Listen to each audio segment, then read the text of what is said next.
صل على سيدنا ومولانا محمد وعلى سيدنا علي وسيدتنا فاطمة وسيدتنا زينب وسيدنا حسن وسيدنا حسين وعلى آله وصحبه وبارك وسلم.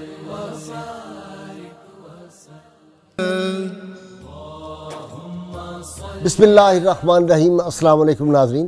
پروگرام صبح نور کے ساتھ آپ کا میزبان نذیر احمد غازی حاضر ہے.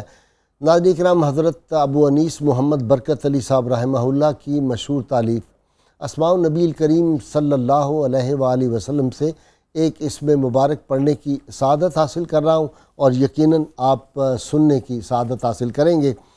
سیدنا دائم الزہد صلی اللہ علیہ وآلہ وسلم، ہمارے سردار ہمیشہ زہد اختیار کرنے والے، درود و سلام بھیجے اللہ آپ صلی اللہ علیہ وسلم، آپ کی آل پاک اور آپ کے صحابہ کرام پر. حضرت سہل بن سعد اللہ تعالیٰ عنہ بیان کرتے ہیں کہ ایک شخص رسول اللہ صلی اللہ علیہ وآلہ وسلم کی خدمت اقدس میں حاضر ہوا اور عرض کیا، یا رسول اللہ صلی اللہ علیہ وسلم، مجھے کوئی ایسا عمل بتائیں کہ جس کے کرنے سے میں اللہ تعالیٰ کا مقبول بندہ بن جاؤں اور لوگوں کی نظروں میں بھی میری عزت ہو. حضور سید عالمین صلی اللہ علیہ وسلم نے ارشاد فرمایا، دنیا کے معاملہ میں زہد اختیار کرو، تم اللہ کے محبوب بن جاؤ گے، اور جو مال و اسباب لوگوں کے پاس ہے اس سے کنارہ کشی کر لو، تم لوگوں کی نظروں میں عزت والے ہو جاؤ گے. رسول اللہ صلی اللہ علیہ وآلہ وسلم کے انتہائی پیارے صحابی حضرت معاذ بن جبل رضی اللہ تعالیٰ عنہ کا جوانی میں ہی وصال ہو گیا تھا.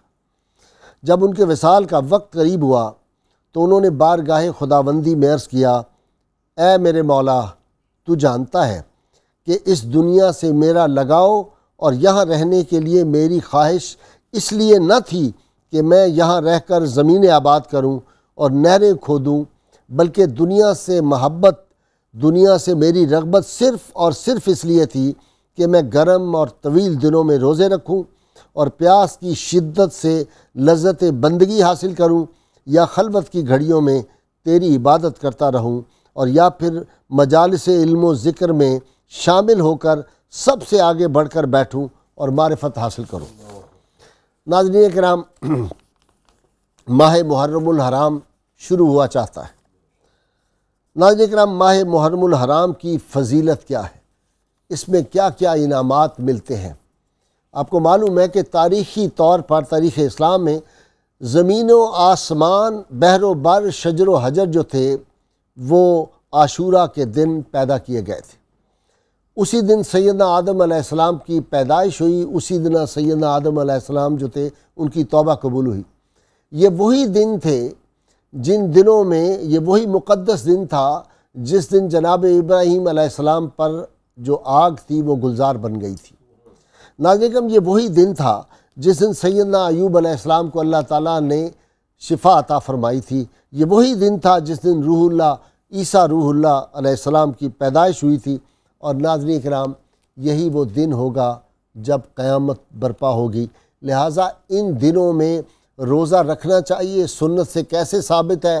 یہ جو محرم الحرام کا مہینہ ہے، کیا یہ اسلام کے نبی کریم صلی اللہ علیہ وسلم کی تشریف آوری سے پہلے بھی اس کی حرمت تھی؟ یہ کب سے حرمت شروع ہوئی؟ کس طرح پہلے اہل عرب ان مہینوں کا احترام کرتے تھے، اور پھر اسلام کے بعد اس کے کیا احکامات ہیں، فضائل کیا ہیں، برکات کیا ہیں؟ ہمیں محرم الحرام کا مہینہ کس تقدس کے ساتھ، کس ادب اور احترام کے ساتھ، اور کن طرح کی عبادات ان دنوں میں کرنی چاہیے، اس سب پہ گفتگو کرنے کے لیے میں نے اپنے اسٹوڈیو میں دعوت دی ہے ہمارے ملک کے معروف عالم دین، جن کے بارے میں ہمیشہ ایک فقرہ کہتا ہوں اور وہ اس پہ بڑے تعجب کا اظہار کرتے ہیں، پکے ٹھکے صوفی. اور جناب علامہ منیر احمد یوسفی صاحب، آپ درجنوں کتابوں کے مصنف ہیں اور بہت کام ہے آپ کا دینی جو ہماری تعلیمات ہیں ان پہ مختلف کتابیں اور احادیث پہ بھی ان کا بڑا کام ہے۔ ان کے ساتھ ہیں ملک کے معروف اسکالر مفتی سید صابر حسین صاحب، آپ نے بھی معاشیات، اسلامی معاشیات پہ بہت ریسرچ کی، درجنوں کتابیں لکھی۔ اور تیسرے میرے جو مہمان ہیں ان سے اب میرا خیال ہے کہ اب تو دنیا بھر واقف ہو چکی ہے، مفتی محمد فاروق القادری صاحب جو ہیں میرے مہمان بھی بنتے رہتے ہیں اور نوجوان اسکالر، اور اللہ تعالیٰ نے ان کو بہت علم و حکمت عطا کی ہے۔ آج یہ تینوں میرے مہمان، آپ تینوں کو خوش آمدید کہتا ہوں۔ حضرت یہ دن، یہ مہینہ، اس کا تصور کیا ہے احترام کا اسلامی تعلیمات؟ بسم اللہ الرحمن الرحیم۔ اللہ تعالیٰ کی کتاب قرآن پاک ہماری رہنمائی فرماتی ہے۔ جی 10واں پارہ ہے، سورۃ توبہ ہے، آیت نمبر 36 آتی ہے۔ جی اس میں اللہ پاک فرماتا ہے ان عدۃ الشہور عند اللہ 12 شہرا فی کتاب اللہ یوم خلق السماوات والارض، کہ جب سے آسمان زمین بنے ہیں اللہ پاک نے لوح محفوظ پر 12 مہینے لکھے ہوئے ہیں۔ سبحان اللہ۔ اور یہ 12 مہینے وہی ہیں جو آج اسلام میں ہم بولتے ہیں، اور یہ نام بھی حضور صلی اللہ علیہ وسلم سے پہلے آپ تشریف لائے ہیں، جب نام پہلے مقرر تھے۔ سبحان اللہ۔ محرم حرام کا مہینہ، ذی الحجہ کا مہینہ، قرآن پاک میں رمضان مبارک کا مہینہ آتا ہے۔ ام المومنین سیدہ عائشہ رضی اللہ عنہا کی شادی شوال المکرم میں ہوئی ہے۔ ٹھیک تو یہ جو مہینے ہیں پہلے کے مقرر ہیں، ٹھیک۔ اور ان کی حرمت یہ ہے کہ نبی کریم صلی اللہ علیہ وسلم کا یہ انداز محبت رہا ہے کہ آپ اظہار نبوت سے قبل مکہ مکرمہ میں ان تمام کاموں میں شریک ہوتے تھے جو مناسب ہوتے تھے، جو غلط نہیں ہوتے تھے ان میں شریک ہوتے تھے۔ ان میں یہ بھی ایک تھا کہ مکہ مکرمہ کے لوگ جو تھے وہ عاشورہ کے روزہ رکھتے تھے۔ اچھا جی۔ ہاں جی، مکہ مکرمہ میں رکھتے تھے، اچھا قریش رکھتے تھے روزہ، تو آپ بھی روزہ رکھتے تھے، اور یوم عاشور کو کھانے کا بھی غلاف بھی چڑھاتے تھے۔ اچھا، قبل از اسلام کے اعلان سے پہلے بھی یہ ہوتا تھا کام۔ اچھا۔ اور پھر حضور صلی اللہ علیہ وسلم کے اس طریقے مبارک سے پھر صحابہ کرام بھی انہی کے مطابق چلتے تھے، روزے رکھتے تھے۔ ہاں، اور جب مدینہ منورہ میں آپ تشریف لائے ہیں تو آپ نے دیکھا کہ لوگ عاشورہ کے دن روزہ رکھتے ہیں، تو آپ نے پوچھا یہ تم کیا کرتے ہو؟ تو انہوں نے پھر تفصیل پوری بتائی ہے کہ اس دن حضرت موسیٰ علیہ السلام اور ان کی قوم کو اللہ پاک نے فرعون سے نجات فرمائی تھی، تو وہ شکرانے میں روزہ رکھتے تھے۔ تو آپ فرمانے لگے کہ ہمارا زیادہ حق ہے، وہ ہمارے بھائی ہیں، کہ ہم اس دن کا روزہ رکھیں۔ سبحان تو پھر آپ نے اپنی امت کو فرمایا، صحابہ کو فرمایا کہ تم محرم حرام کا 10ویں تاریخ کا روزہ رکھا کرو۔ پھر بعد میں لوگوں نے کہا حضور یہ تھوڑا سا ان سے مل جاتا ہے معاملہ کہ وہ بھی رکھتے ہیں بھی رکھیں، فرمایا ایسے کریں گے آئندہ کہ ایک دن پہلے ایک دن بعد روزہ رکھیں تاکہ مطابقت ختم ہو جائے۔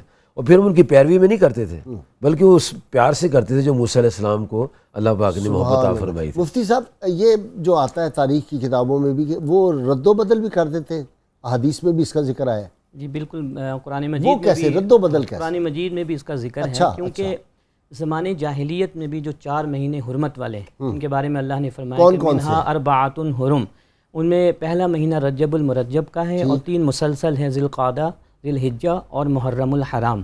یہ 4 مہینے تھے جن کو حرمت والے مہینے قرار دیا گیا قرآن مجید میں بھی۔ تو زمانے جاہلیت میں بھی ان 4 حرمت والے مہینوں کا جو ہے بہت احترام کیا جاتا تھا، ان کی بہت قدر کی جاتی تھی، یہاں تک کہ ان میں لڑائی جھگڑا بھی نہیں کرتے، جنگ و جدل سے بھی اپنے آپ کو دور کر لیا کرتے تھے عرب جی قبل از اسلام 4 مہینوں میں۔ اچھا، اب رد و بدل کی صورت یہ تھی کہ انہوں نے ایک حیلہ اختیار کیا ہوا تھا کہ اگر فرض کریں کہ انہیں کسی قوم سے جنگ کرنا ہے یا جو ہے اس قوم سے کسی بھی معاملے کا بدلہ لینا ہے، اور انہی دنوں محرم الحرام کا مہینہ آنے والا ہو، تو وہ یہ ڈکلیئر کر دیتے تھے کہ اس سال محرم الحرام کا مہینہ جو ہے وہ فلاں مہینے کے بعد آئے گا، گویا کہ ریپلیس کر دیا کرتے تھے۔ تو یہ ایک حیلہ تھا، وے آؤٹ تھا، اور شریعت مطہرہ کے اندر ایسا حیلہ جو کسی حرام کو اختیار کرنے کے لیے یا ناجائز کام کو اختیار کرنے کے لیے بنایا جائے، اس کی شرعی حیثیت نہیں، اور اس ہیلے کو بھی حرام قرار دیا گیا ہے۔ گویا کہ وہ یہ اس ہیلے کے ذریعے سے ان حرمت والے مہینوں کی حرمت کو جو ہے پامال کرنے کی کوشش کرتے تھے۔ تو اللہ جل شانہ نے جو آیت کریمہ ہے جہاں پہ 12 مہینوں کا تذکرہ ہے اور ان 4 مہینوں کا بھی تذکرہ ہے، اس کی اگلی آیت کریمہ کے اندر اس برے عمل سے ان کو روک دیا۔ جب حجۃ الوداع کا خطبہ نبی کریم صلی اللہ تعالیٰ علیہ وسلم نے ارشاد فرمایا تو اتفاق سے اس سال جو ذی الحجہ کا مہینہ تھا وہ اپنے صحیح یعنی وقت پر تھا، اور بالکل اسی اعتبار سے آیا تھا جس اعتبار سے اللہ تعالیٰ نے ابتدا جو اس کا آغاز کیا تھا۔ تو آپ صلی اللہ علیہ وسلم نے ارشاد فرمایا تھا کہ زمانہ جو ہے اپنی اصلی حالت میں لوٹ آیا ہے، اب ان مہینوں کے ناموں کو اس ہیلے کے ذریعے سے یا اس مہینے کو ریپلیس نہیں کیا جا سکتا، لہٰذا اس کے بعد پھر محرم الحرام کا مہینہ آیا، اور یہ جو اب ہم دیکھ رہے ہیں یہ اپنی اصلی حالت میں ہیں۔ سبحان اللہ۔ اچھا، محرم کا جو لفظ ہے اس کے معنی بھی جو بیان کرنے کی ضرورت ہے کہ محرم کے معنی ہے حرمت والا مہینہ، تعظیم والا مہینہ، اور تعظیم و عظمت جو ہے خاص طور پہ اس پورے مہینے کی تعظیم و حرمت کو جو ہے بیان کیا گیا، لیکن جو یوم عاشور کی عظمت کو الگ سے بیان کیا گیا ہے۔ حضرت عائشہ صدیقہ رضی اللہ تعالی عنہا فرماتی ہیں کہ نبی کریم صلی اللہ تعالی علیہ وسلم نے ارشاد فرمایا کہ ماہ رمضان المبارک کے روزوں کے علاوہ سب سے افضل روزے جو ہیں وہ اللہ تعالیٰ کا مہینہ محرم الحرام کے ہیں۔ اب یہاں پر میں آپ کا آتا ہوں مفتی صاحب، ذرا یہ جو بات مفتی سید صابر حسین صاحب نے کی ہے، رمضان کا ذکر نہیں، یہ 4 حرمت والے مہینے جو ہیں جی، رجب، ذوالقعدہ، ذی الحج اور یہ جو محرم ہے، رمضان کا مہینہ نہیں بیچ میں؟ رمضان شریف کو ہماری شریعت نے حرمت والا مہینہ ٹھہرایا ہے۔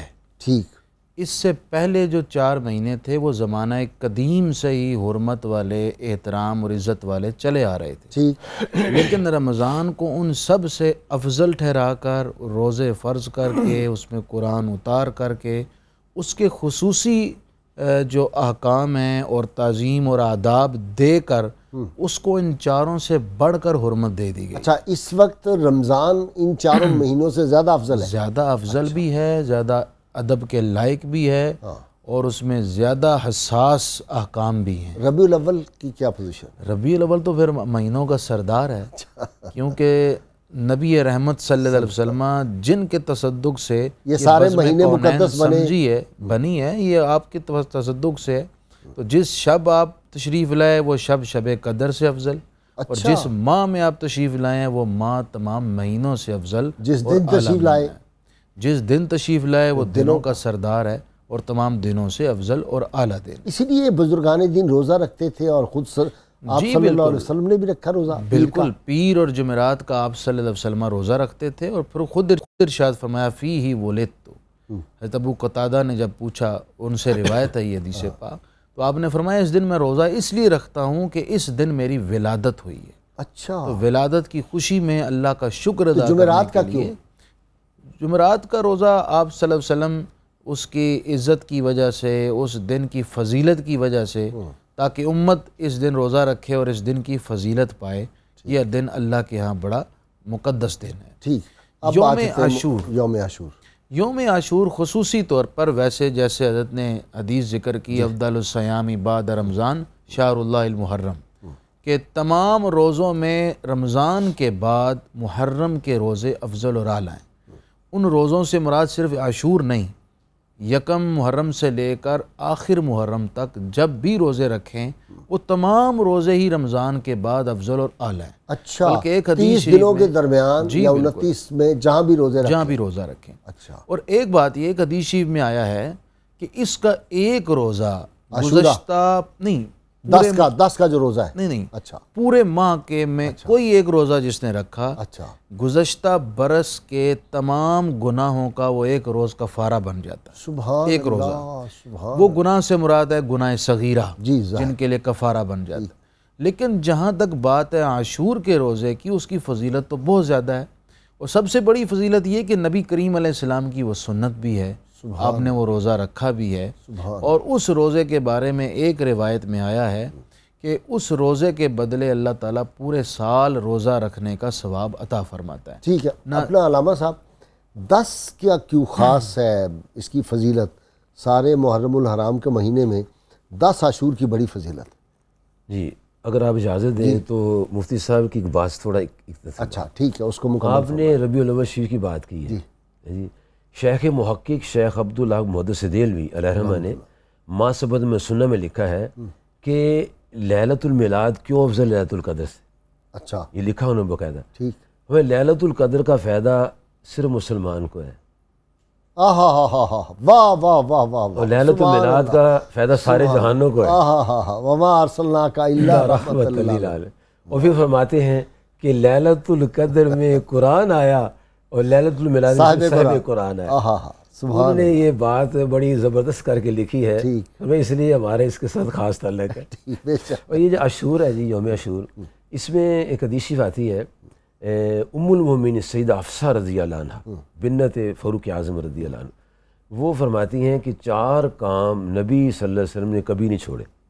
ٹھیک، نمبر 1 عاشورہ کا روزہ، نمبر 2 ذی الحجہ کے پہلے 9 روزے، اور نمبر 3 ہر مہینے کے 3 روزے، اور ایام 20 اس کو ایام 20 اور 14 13 14 15، اور پھر آپ سرکار صلی اللہ علیہ وسلم پیر اور جمعرات کا بھی روزہ رکھتے تھے۔ ٹھیک، اور اس میں ایک حدیث میں یہ بھی آتا ہے کہ جو مسلمان محرم الحرام میں جمعرات، جمعہ اور ہفتہ 3 روزے رکھے گا، اللہ اس کے 2 سال کے پچھلے گناہ معاف فرما دے۔ اللہ، اور حضور صلی اللہ علیہ وسلم نے جو 4 کام کبھی نہیں چھوڑے، اس میں عاشورہ کا روزہ، پھر ذی الحجہ کے 9 روزے، اور محرم الحرام کے 3 روزے درمیانی، اور یہ سارے مہینوں میں، اور سنت فجر 2 کبھی نہیں آپ نے چھوڑی۔ یہ 4 کام جو ہیں آپ نے کبھی نہیں چھوڑے۔ اور یہ جو دن ہے عاشورہ جسے کہتے ہیں یوم عاشور، اس کی عظمت نبی صلی اللہ علیہ وسلم کے اپنے مبارک عمل مبارک سے بھی ملتی ہے ہمیں، اور جتنی باتیں اس میں آتی ہیں اس میں حضور نبی کریم صلی اللہ علیہ وآلہ وبارک سے ان کی اہمیت کے پیش نظر لوگوں کو یہ بتایا کہ رمضان مبارک کے بعد اگر کوئی اہمیت والا روزہ ہے تو عاشورے کا روزہ ہے۔ اہمیت کو اجاگر کرنے کے لیے آپ فرماتے ہیں، اور صحابہ کرام بھی رکھتے تھے، امہات المومنین اس کے روزے رکھتی تھی، اور نبی کریم صلی اللہ علیہ وآلہ وبارک وسلم کی ذات پاک نے خصوصی طور پر اس کا اتنا ذکر کیا ہے کہ آپ نے تمام پوائنٹس بتا دیے ہیں کہ قیامت جو ہے محرم الحرام کے مہینے میں آئے گی، اور 10 محرم کو آئے گی، اور جمعۃ المبارک کے دن آئے گی، اور صبح کے وقت آئے گی۔ اچھا، ہاں، سارا ڈیٹیل آپ نے بتائی ہے۔ اللہ، اور پھر آپ خود ہی اندازہ فرما لیں کہ کوئی ہم سے پوچھے کہ 92 نیوز چینل کدھر ہے، تو ہم کہہ دیں تو فلانے پل سے چڑھو، فلانے پل سے چڑھو، آگے ہم بولے نا اس کی گلی نہ بتائیں، تو اس کا مطلب یہ تو نہیں کہ ہمیں گلی کا پتہ نہیں ہے، واہ واہ، سارے پتہ آپ نے بتا دیے، لیکن حکمت الہیہ کے مطابق آپ نے وہ تاریخ نہیں بتائی، تاریخ نہیں بتائی، کیونکہ تاریخ جو بتا دی جاتی ہے یہ آدمی غافل ہو جاتا ہے، تو یہاں پھر آدمی سب کچھ چھوڑ کے پھر لگ جاتا ہے ادھر، تو دنیا کو دنیا کا سارا کام رک جاتا ہے۔ تو دنیا کام کو مینٹین رکھنے کے لیے حضور صلی اللہ علیہ وسلم نے حکمت کے ساتھ یہ باتیں فرمائی۔ مفتی صاحب، یکم محرم الحرام کو سیدنا عمر فاروق رضی اللہ تعالیٰ عنہ کی شہادت ہوتی ہے، 10 کو امام حسین علیہ السلام کی، تو یہ تو شہادت کا، افسوس کا، غم کا مہینہ بن گیا مسلمانوں کے لیے۔ پہلی بات تو یہ کہ شہادت جو ہے وہ غم نہیں ہے، بلکہ شہادت تو یہ ایک بہت بڑی کامیابی اور خوشخبری ہے۔ اچھا، اگر محرم الحرام کی تاریخی حیثیت کو ہم دیکھیں تو تاریخ اسلام میں بالخصوص اس کو بہت زیادہ اہمیت حاصل ہے کہ ہجری سال کا جو آغاز ہے وہ اس ماہ مبارک سے ہوتا ہے۔ حضرت ابو موسیٰ اشعری رضی اللہ تعالی عنہ، حضرت عمر فاروق رضی اللہ تعالیٰ عنہ کے زمانے خلافت میں انہوں نے حضرت عمر سے یہ گزارش کی کہ ہم کیوں نہ محرم الحرام سے جو ہے ہجری سال کا آغاز کریں، اس ہجری سال کا آغاز کریں۔ حضرت عمر فاروق رضی اللہ تعالیٰ عنہ کی یہ عادت کریمہ تھی کہ جب بھی وہ کوئی بڑا فیصلہ کرتے تو آپ مشاورت کے ذریعے سے کیا کرتے تھے، تو آپ نے حضرت علی اور حضرت عثمان غنی رضی اللہ تعالیٰ عنہما سے مشورہ لیا، اور ان کے مشورے سے ہجری سال کا آغاز جو ہے وہ محرم الحرام کے مہینے سے کیا۔ قرآن مجید میں اس ماہ مبارک کے حوالے سے جہاں یہ بتایا گیا کہ یہ حرمت والا مہینہ ہے، تو وہاں اللہ نے یہ بھی ارشاد فرمایا کہ فَلَا تَظْلِمُوا فِيهِنَّ أَنفُسَكُمْ، کہ اس ماہ مبارک میں یعنی ماہ محرم الحرام اور دیگر جو حرمت والے مہینے ہیں، ان مہینوں میں تم ایک دوسرے پر ظلم مت کرو، ایک دوسرے کے ساتھ زیادتی نہ کرو۔ عام دنوں میں بھی ظلم و زیادتی منع ہے، لیکن بالخصوص ان مہینوں کی تخصیص کر کے اللہ تعالیٰ نے ظلم و زیادتی سے منع فرما دیا۔ اب آپ دیکھیں کہ اس آیت کریمہ کے تناظر میں جو ہمارے معاملات ہیں وہ بالکل برعکس ہیں، الٹ ہیں، کہ جیسے ہی یہ مہینہ شروع ہوتا ہے تو ملکی جو حالات ہیں وہ بالکل تبدیل ہو جاتے ہیں. ہر طرف سیکیورٹی کا جو ہے انتظام جو ہے عام دنوں کی بنسبت زیادہ کر دیا جاتا ہے کہ کہیں خدا نہ خواستہ کوئی تخریبی عمل جو ہے رونما نہ ہو جائے. تو ہم بحیثیت مجموعی ہمیں اس طرف توجہ دینے کی ضرورت ہے کہ جس مہینے کو اللہ نے حرمت والا مہینہ قرار دیا, جس مہینے میں ظلم و سیکیورٹی کھڑی نہیں کرنی چاہیے, ظلم و کچھ نہ ہو. جی تو یہ تو زمانے جاہلیت میں بھی لوگ جو ہے اس کا احترام کرتے تھے, کافر تو یہ ایک بہت بڑا المیہ ہے. بڑا المیہ. پھر اسی طرح اس ماہ مبارک آپ نے بہت اعلیٰ بات کی ہے, مجھے بریک لینی ہے. ناظرین کرام, مختصر سی بریک, ہم حاضر ہوتے ہیں, ہمارے ساتھ رہیے. یہ محرم الحرام کے احترام کے حوالے سے مفتی سید صابر حسین نے بڑی کمال کی بات کر دی ہے کہ مسلمان کلمہ گو تو یہ چاہیے تھا کہ اس مہینے میں اگر کوئی پولیس, کوئی انتظامی ادارے کا فرد نظر ہی نہ آئے اور کوئی چوری, چھوٹی سے چھوٹی چوری جو ہے کسی سائیکل کی یا کسی جو ہے ایک بوتل پانی پینے کی, وہ بھی چوری نہیں ہونی چاہیے, اور اتنا امن ہو. چہ جائے کہ ان مہینوں میں ہمیں ڈر ہوتا ہے کہ پتہ نہیں کہاں کوئی تخریب کاری, کوئی خود کچھ بمبار نہ آ جائے. تو یہ ساری چیزیں سراسر اسلام سے ان کا کوئی تعلق نہیں. مسلمان یہ کر ہی نہیں سکتا. یہ 10 دفعہ سوچنا چاہیے کہ جو یہ فیل کرے گا کیا وہ مسلمان رہے گا, وہ مسلمانوں کی موت مرے گا. ہمارے ساتھ رہیے.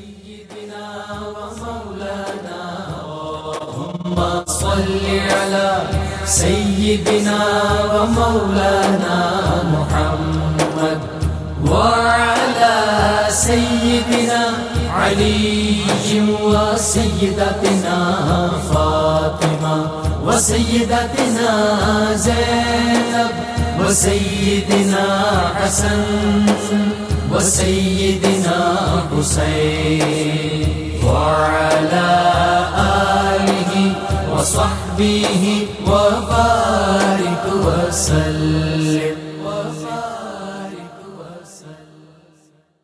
اللهم صل على سيدنا ومولانا محمد وعلى سيدنا علي وسيدتنا فاطمة وسيدتنا زينب وسيدنا حسن وسيدنا حسين وعلى آله وصحبه وبارك وسلم. ویلکم بیک ناظرین کرام. مفتی فاروق القادری صاحب, علامہ اقبال نے فرمایا تھا, غریب و سادہ و رنگی ہے داستان حرم, نہایت اس کی حسین ابتدا ہے اسماعیل. جی دیکھیے جی, محرم الحرام شریف جیسا کہ آپ نے ابتدا میں ذکر کیا کہ یہ قربانیوں کا مہینہ ہے. ٹھیک. یکم محرم سے ہی دیکھ لیجئے تو سیدنا فاروق اعظم رضی اللہ تعالیٰ کی شہادت کا دن. بہت بڑا نقصان عالم اسلام کا. جی بالکل, بہت بڑا نقصان, بہت بڑا نقصان, اور ایسا حکمران تا قیامت نہیں آئے گا. میں یہاں ایک بات ناظرین کے سپرد کر کے پھر میں بات آگے کروں گا. بسم اللہ. میری آپ سب سے درخواست ہے کہ اسلامی سال کا اینڈ ہوتا ہے ذوالحج پر. ٹھیک. اور ذوالحج کے آخری دن روزہ ضرور رکھیے. ٹھیک ہے. اور محرم الحرام شریف کا پہلا روزہ بھی ضرور رکھیے, شروع ہوتا ہے تاکہ آپ کے اسلامی سال کا اینڈ بھی روزے پر ہو اور اسلامی سال کا آغاز بھی, ابتدا بھی روزے سے ہو جائے. محرم الحرام شریف میں قربانیاں, حضرت اسماعیل علیہ السلام کی قربانی, حضرت سیدنا فاروق اعظم کی قربانی, پھر 10 محرم الحرام شریف کو خانوادہ رسول کے عظیم چشم و چراغ, اسلام کو زندہ کرنے والے, روح پھونکنے والے سیدنا امام علی مقام حضرت امام حسین رضی اللہ تعالیٰ عنہ علیہ السلام اور آپ کے خانوادے کے دیگر افراد اور رفقائے کرام کی شہادتیں قربانیوں کی ایک انمول داستان ہیں جس نے اسلام کا چہرہ نکھارا اور آج اسلام کی روشن تعلیمات ہم تک موجود ہے. حضرت سیدنا فاروق اعظم رضی اللہ تعالیٰ عنہ جن کا تذکرہ یقیناً ایمان افروز بھی ہے, ہمارے لیے ہزاروں اسباق کا سبب بھی ہے. تفصیلی تذکرہ تو یکم محرم کے پروگرام میں آئے گا انشاءاللہ العزیز. آج اجمالاً ہم ان کا کچھ تعارفی کلمات عرض کرنا چاہتے ہیں کہ سیدنا فاروق اعظم رضی اللہ تعالیٰ عنہ کو رسول کریم صلی اللہ علیہ وسلم کی زبان سے جہاں بے شمار فضائل ملے, ایک خاص پہلو وصف کا یہ ہے کہ آپ کو نبی کریم علیہ السلام نے متعدد القاب اپنی زبان سے دیے. اچھا. مثلا یہ لفظ فاروق ہے. جب آپ نے ایک منافق کو قتل کیا تھا جس نے رسول کریم صلی اللہ علیہ وسلم کا فیصلہ ماننے سے انکار کر دیا اور کہا میں عمر سے فیصلہ کرواؤں گا، تو آپ نے فرمایا تھا جو حضور کا فیصلہ نہیں مانتا اس کا فیصلہ عمر کی تلوار کرے گی. تو اس کے جواب میں دربار رسالت سے آپ کو لفظ لقب فاروق عطا ہوا، حق اور باطل کو علیحدہ رکھنے والا. اور خود ام المومنین سیدہ عائشہ سے بھی یہ روایت ہے، حضرت جبرائیل حضور کی خدمت میں بیٹھے تھے کہ اتفاقاً حضرت عمر آ گئے. کہا حضور یہ عمر آ رہے ہیں؟ جی. فرمایا ہاں عمر آ رہے ہیں. تو سیدنا جبریل کہنے لگے کہ ان کا آسمان میں جو نام ہے وہ زمین والے سے زیادہ آسمان میں مشہور ہے. سبحان اللہ. وہ کون سا ہے؟ کہنے لگے کہ ان کا زمین پر نام عمر ہے اور آسمان کے فرشتوں میں یہ فاروق سے معروف اور مشہور ہے. سبحان اللہ. یہ لقب آپ کو عطا ہو. دوسرا لقب آپ کا بڑا اہم وہ یہ ہے کہ آپ کو مفتاح الاسلام کہا جاتا ہے، اسلام کی چابی. اسلام کی نبی کریم علیہ السلام نے حج کیا، عرفات میں حاضری دی، جب واپس تشریف لائے تو حضرت عمر سے فرمایا کہ عمر مسکرانے لگے. فرمایا کہ تمہیں معلوم ہے میں کیوں مسکرا رہا ہوں؟ عرض کی اللہ و رسولہ عالم. فرمایا کہ میں اس لیے مسکرا رہا ہوں کہ عرفات کے میدان میں اللہ نے بندوں کی طرف نظر فرمائی تو اللہ کی نظر آ کر تم پر ٹھہری. اور اللہ تعالیٰ نے فرمایا کہ حبیب عمر کو کہہ دیں یہ مفتاح الاسلام ہے. میاں محمد صاحب رحمۃ اللہ علیہ میرے بزرگ ہیں، انہوں نے فرمایا ہر مشکل دی کنجی یارو ہاتھ مرداں دے آئی، مرد نگاہ کرن جس ویلے مشکل رحلت آئی. مرد نگاہ کرن جس ویلے. جی. قتل حسین اصل میں مرگ یزید ہے اور اسلام زندہ ہوتا ہے ہر کربلا کے بعد. جی. کیا بات. یہ اصل میں شہادت فاروق اعظم بھی اسلام کی زندگی ہے. ٹھیک. ہاں جی. اور اس میں پوری دنیا کے لوگوں کو ایک درس ہے کہ فاروق اعظم پر خود کو حملہ جو تھا وہ کافر نے کیا. واہ واہ واہ. پہلا خود کو حملہ وہی ہوا ہے. واہ واہ واہ. خود کو حملہ کرنے والے کافروں کے نقش قدم پر ہیں. واہ واہ واہ. مسلمان تو خود کو حملہ کر ہی نہیں سکتا. وہ تو خودکشی حرام سمجھتا ہے. بالکل ٹھیک ہے جی. بالکل. اور فاروق اعظم رضی اللہ عنہ نے جو دعا فرمائی تھی کہ یا اللہ مجھے مدینہ شریف میں شہادت دینا. اب لوگ جو تھے حیران تھے کہ کوئی فوج مدینہ شریف آ نہیں سکتی، تو یہ شہادت کیسے شہادت ہوگا؟ تو پھر یہ ان کی دعا اللہ پاک نے قبول فرمائی. وہ اشارہ بھی تو تھا نا وہ جس دن احد پہ کھڑے تھے. جی جی. حضور سید عالمین آپ سرکار صلی اللہ علیہ وسلم نے یہ مکہ شریف میں بھی فرمایا، دو جگہ فرمایا، کوئی صبیر میں فرمایا اور احد پہاڑ پر فرمایا. جی کہ آپ نے فرمایا وہ پہاڑ جو تھا وہ فتح رکھا ایسا ہلا احد جو کوئی صبیر تھا مکہ شریف میں اس کے پتھر گرنے لگے تھے. اچھا. اوپر سے پتھر گرے ہیں. پھر آپ نے اس کن اے پہاڑ ٹھہر جا. اور جب مدینہ شریف آئے تو جناب انس فرماتے ہیں جب آپ سرکار صلی اللہ علیہ وسلم پہاڑ پر جو فرج آفا دا mountain was trembling just like this, ہل رہا تھا، تو آپ نے فرمایا اس میں تو آپ جیسے صوفی لوگ تو کہتے ہیں وجد میں تھا. وہ کہتے ہیں نمی دانم کیا خور چوں دمی دیدار میں رقصم مگر نازم بری ذوق پیش یار میں رقصم. تو آپ کو جب دیکھا تو وجدانی کے فیت ہوئی نا، تو آپ نے بھائی ابھی تو ٹھہر جاؤ مجھے خوشخبری سناتے ہیں. آپ نے اس پر پاؤں مارا فدب رجلہ فقال اسبت احد، احد ٹھہر جائے، انما علیک نبی و صدیق و شہیدان. احد پہاڑ تو کتنا خوش نصیب ہے، تیرے اوپر ایک نبی اللہ علیہ السلام کھڑے ہیں، ایک صدیق اکبر کھڑے اور دو شہید کھڑے ہیں. اور جناب انس فرماتے ایک جناب فاروق اعظم رضی اللہ عنہ تھے اور ایک جناب سینہ عثمانی غنی رضی اللہ عنہ تھے. اس سے ہمیں یہ بھی پتہ چلتا ہے کہ پہاڑ کے کان بھی تھے، آنکھیں بھی تھی، دل بھی تھا. سبحان اللہ. رسول پاک فرماتے صلی اللہ علیہ وسلم احد جبل یحبنا و نحبہ، فرمایا احد پہاڑ ہے، یہ ہم سے محبت کرتا ہے، ہم اس سے محبت کرتے ہیں. محبت دل سے ہوتی ہے. پہاڑ کا دل تھا جس میں درد. رسول اللہ صلی اللہ علیہ وسلم محبت نہ کریں وہ پتھروں سے بھی گیا گزرا ہے. اور پھر پہاڑ کتنا مؤدب ہے کہ آپ کی بات سنی رک گیا. اس کا مطلب ہے پہاڑ جب بات سنے تو عمل کرتا ہے، تو کلمہ پڑھنے والے تو بہت عمل کرنا چاہیے. اور کیا حضور پاک کی محبتیں ہیں. اچھا جی. اب جی اسلام زندہ ہوتا ہے ہر کربلا کی ابتدا ہو گئی یکم محرم. جی جی. اور شہادت ہو گئی، اتنی بڑی قربانی، اور یہ قربانیوں کا سلسلہ شروع ہو گیا، جی جی 10 محرم کو پھر یہ اپنی انتہا کو پہنچتا ہے۔ اب داتا صاحب رحمۃ اللہ لکھتے ہیں یہاں، فرماتے ہیں کہ جب حق سر بلند تھا تو امام حسین تابع تھے، چوں حق مفقود شد شمشیر برکشید، جب حق مفقود ہوا تو پھر تلوار اٹھائی، و جان خود را بر خدا عز و جل فدا کرد، اور امام حسین رضی اللہ عنہ نے اپنی جان خدا پر فدا کی ہے، مال پر نہیں فدا کی۔ ہو سبحان اللہ، مال تو آسان تھا، وہ تو دینے کے تیار تھا، کرسی تو خود کہتی مجھے لے لو، وہ تو گورنر دینے کے لیے تیار تھا، سب کچھ تھا۔ اور اگر کرسی ہی مطمع نظر ہوتا تو وہاں جانے کی ضرورت کیا تھی؟ کرسی تو آسانی سے مل جاتی ہے، حاکموں کی تعریف کرے کرسی مل جاتی ہے، لیکن امام حسین رضی اللہ تعالیٰ عنہ خرابیاں دیکھ رہے تھے کہ یہ شخص جو ہے یزید، یہ شراب پیتا ہے، نماز نہیں پڑھتا ہے، یہ محرمات سے برائی کرتا ہے، اور یہ کتے رکھتا ہے، کتے لڑاتا ہے، بندر لڑاتا ہے، اور خرابیاں کر رہا ہے، معاشرے کے اندر کیا ظلم ستم کر رہا ہے۔ علامہ صاحب، دکھ کے ساتھ ایک بات میں آپ سے کرنے لگا ہوں، پاکستان میں بھی آج کل کچھ صورتحال ایسی ہے کہ جو آدمی پاکستان کو گالی دے، قائد اعظم کو گالی دے، اسلام کے خلاف بات کرے، اسلام سے دشمنی رکھے، نبی صلی اللہ علیہ وسلم کی ناموس کے خلاف بات کرے، حضور کی ختم نبوت کے خلاف بات کرے، پاکستان کی بہادر افواج کو گالی دے، ان کے خلاف بات کرے، اس کو عہدے ملتے ہیں۔ اس لیے آج کل یہ کام شروع ہوا، یہ فیشن نیا آ گیا ہے۔ اس لیے عہدے ملتے ہیں کہ جو عہدے دینے والے اس کے دل میں عشق مصطفیٰ نہیں ہے، اگر عشق مصطفیٰ ہوتا تو یہ کام کچھ بھی نہ، کبھی نہ ہوتا ایسا۔ آپ مفتی صاحب، اب آپ کی طرف آتے ہیں ہم۔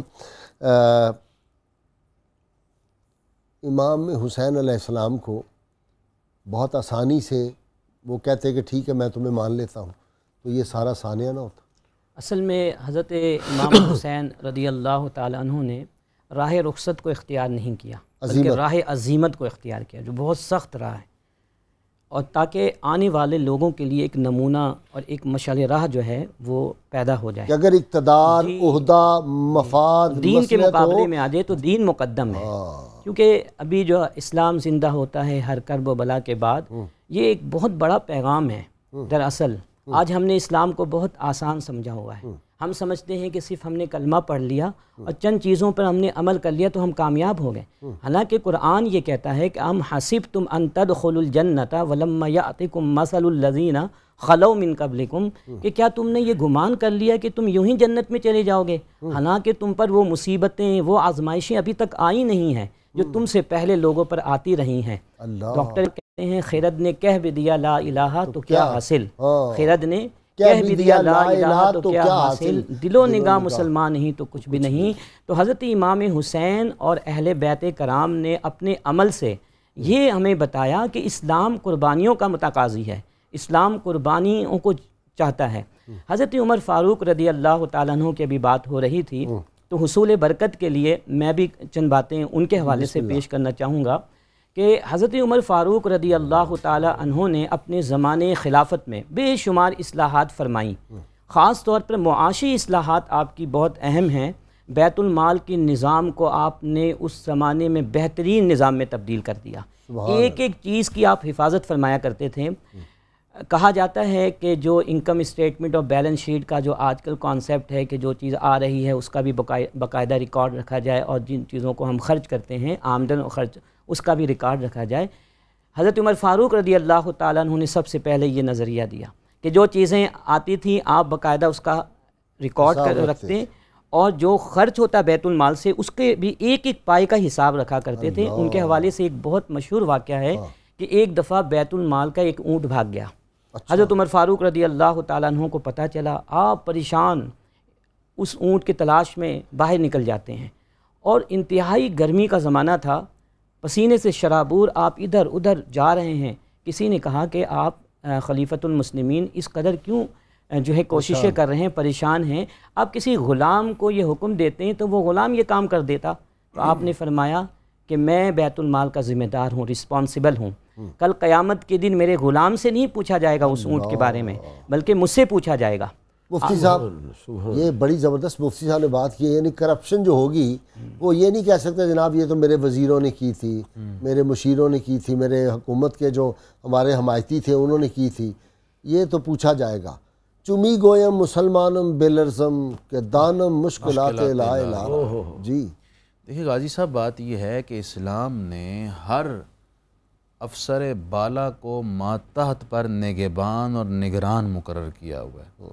ماتحت اگر کوئی کرپشن کرے گا تو افسر بالا کے ذمہ داری ہے کہ اس کرپشن پر واقفیت پائے اور پھر اس کی روک تھام کے لیے کوشش کرے، اور جس نے کرپشن کی ہے اس کو کرپشن کے مطابق جو سزا بنتی ہے وہ سزا دی جائے، اور مفتی اس میں صاحب کسی کی تمیز اور تفریق نہ کی محرم میں جائے. کرنا کیا چاہیے؟ ایک تو مفتی صاحب نے کہا کہ ان دنوں کسی قسم کی کوئی تقریبی کارروائی تو ویسے ہی نہیں کرنی چاہیے، لیکن محرم کے دنوں کا احترام اتنا ہے کہ جو کلمہ گو ہے اس کو تو کبھی کوئی ایسی دل آزاری کی بات نہیں کرنی چاہیے. دیکھیں جی، میں تو سمجھتا ہوں اس وقت بہت قلت ہے ہمارے ملک میں رواداری کی، ٹھیک بردباری کی، ٹھیک اتحاد کی، اتفاق کی.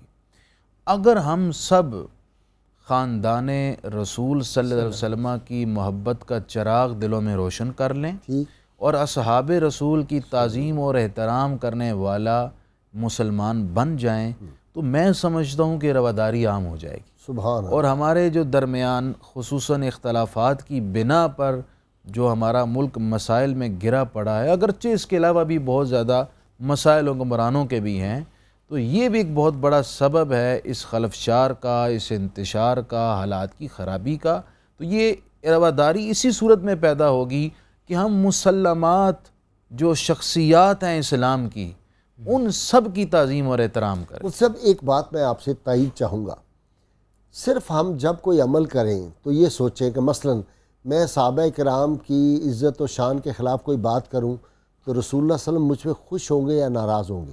میں اہل بیت اطہار کی شان پاک کے خلاف کوئی بات کروں رسول اللہ صلی اللہ علیہ وسلم مجھ سے خوش ہوں گے کہ ناراض ہوں گے؟ اس کا جواب اگر ایمان کے ساتھ اپنے دل سے پوچھے گا تو جواب آئے گا نہیں، حضور صلی اللہ علیہ وسلم کی ناراضگی ہو جائے گی.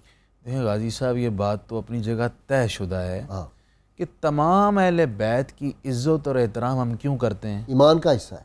حضور کی وجہ سے، ان کی نسبت ہے حضور کے ساتھ، وہ اولاد رسول ہیں، ان کی رگوں میں حضور کا خون مبارک گردش سبحان کرتا ہے. اللہ. اور اصحاب رسول کا احترام کیوں کرتے ہیں؟ کہ وہ رسول اللہ کے اصحاب ہیں، ان کی جانشینی کے آب و گل سے تیار ہوئے ہیں، تیار ہوئے. ان اللہ ان کی ہم اختارنی واختار علی اصحابی.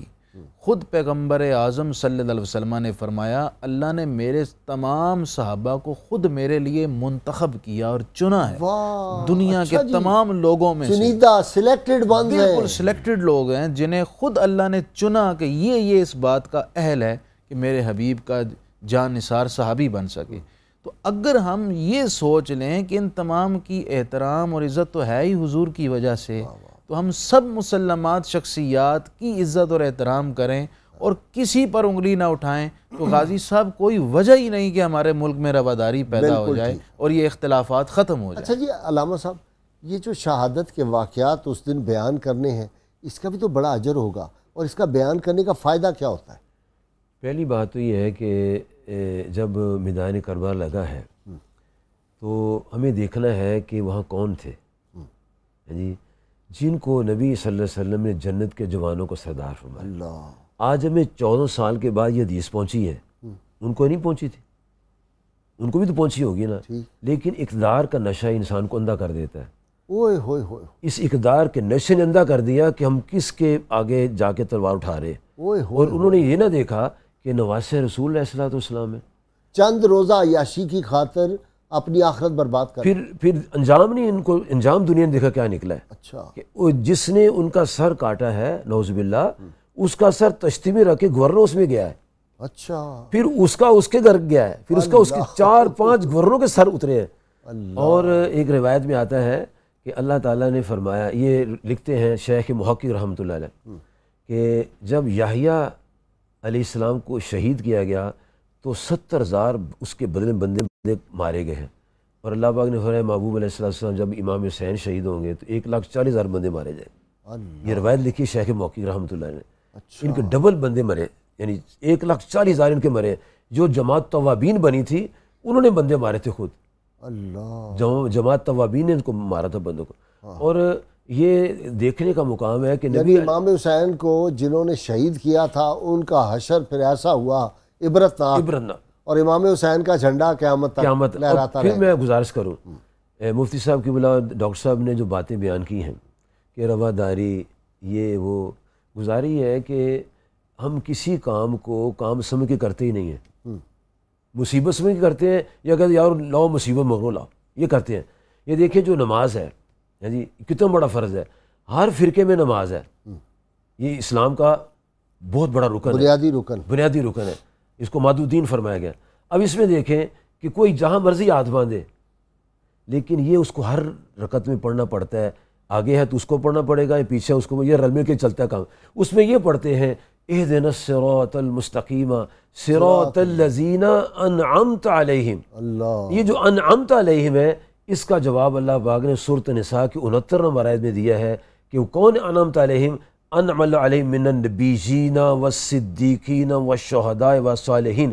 اب اگر نماز میں دھیان سے پڑھ لوں تو صدیق اکبر کا احترام کروں گا. اگر میں نماز دھیان سے پڑھ لوں تو امام حسین کا احترام کروں گا.